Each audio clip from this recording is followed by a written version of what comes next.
ရေနွေးဆဆူထဲမှာတရက်သီးမြောက်9မိနစ်ခန့်ပြုတ်ထားပြီးဆဲထားပေးပါနော်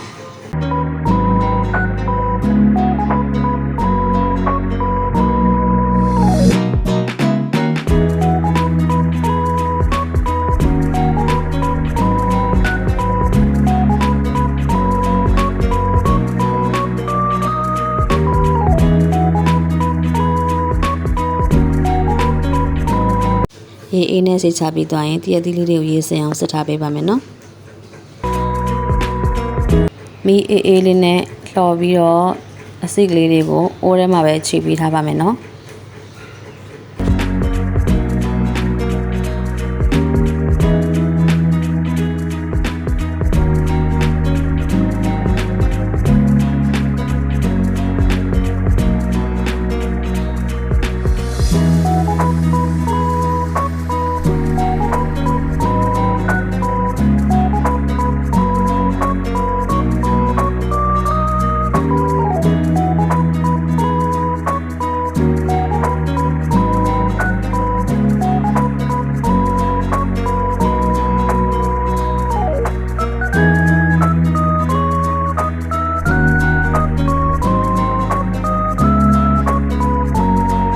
စိတ်ဆူလာတဲ့ပဲနတာဆေးကိုထည့်ပြီးတော့မွေပြီးမိပိတ်ထားပေးပါ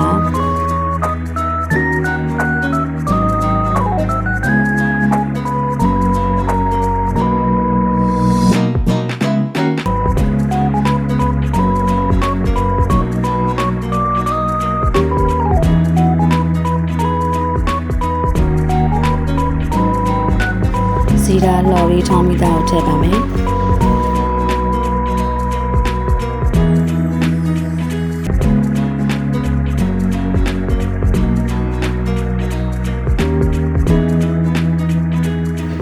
ပါဝါတကြားအငယ်ငယ်ထည့်ပါမယ်နော်စားကိုပိုလိုတလောက်ထည့်နိုင်ပါတယ်